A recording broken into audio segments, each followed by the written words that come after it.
Hello everyone, আসসালামু আলাইকুম। আজকে আমি আপনাদের সঙ্গে শেয়ার করব ওটসের একটা ব্রেকফাস্ট রেসিপি, যেটা আমাদের ওয়েট গেইন করতে অনেক হেল্প করে। তো চলুন দেখে নিই এই ইউনিক রেসিপিটি।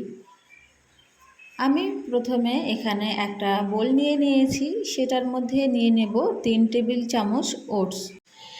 এটা আপনারা সকালে যদি 1 গ্লাস খান তাহলে আপনাদের পেট থাকবে অনেক ভরপুর, আর এটা একটা ওয়েট গেইন রেসিপি। আর আমন্ড নিয়ে নিচ্ছি 10টা, খেজুর নিয়ে নেব 3টে। আমি খেজুরগুলো এইভাবে কেটে মাছ থেকে দানাটা বের করে নেব, নিয়ে খেজুরটা দিয়ে দেব। সাথে আমি দিয়ে দিচ্ছি দুধ। আমি এখানে 150 গ্রাম দুধ দিয়ে দিয়েছি। আপনারা দুধের পরিমাণটা আর একটু বাড়িয়ে নিতে পারেন। এগুলো একসঙ্গে আমি ভিজিয়ে রাখবো 25 থেকে 30 মিনিটের জন্য। 25 থেকে 30 মিনিট ভিজানোর পরে আমি এটা একটা মিক্সিং জারে নিয়ে নেব ব্লেন্ড করার জন্য। আমি এগুলো সবগুলো একসঙ্গে ব্লেন্ড করে নেব, আর এটা ব্লেন্ড করে নিলেই খুব সহজেই তৈরি হয়ে যাবে আমাদের এই ওটসের ব্রেকফাস্ট রেসিপিটি এটা। আর এখন আমি দিয়ে দিচ্ছি এটার মধ্যে একটা কলা। আমি একটা মাঝারি সাইজের কলা নিয়ে নিয়েছিলাম, আর এইভাবে স্লাইস স্লাইস করে কেটে এটার মধ্যে দিয়ে দিলাম।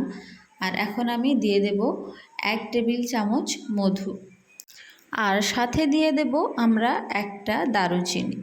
আমি দারুচিনিটা এখানে ভেঙে দিয়েছি।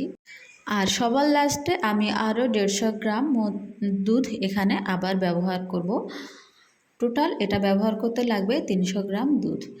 এখন সবগুলো উপকরণ আমি ভালোভাবে ব্লেন্ড করে নিচ্ছি, আর ব্লেন্ড করে নিলেই তৈরি হয়ে যাবে আমাদের ওটসের এই ব্রেকফাস্ট রেসিপিটি।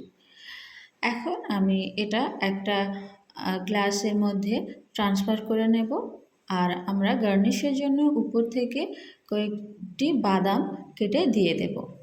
তো এই ছিল আমার আজকের সুপার ইজি আর সুপার টেস্টি রেসিপি। যারা ওয়েট গেইন করতে চান তারা অবশ্যই এই রেসিপিটি ট্রাই করবেন। তো কেমন লাগলো রেসিপিটি অবশ্যই কমেন্ট করে জানাবেন। আর আজকে এই পর্যন্ত।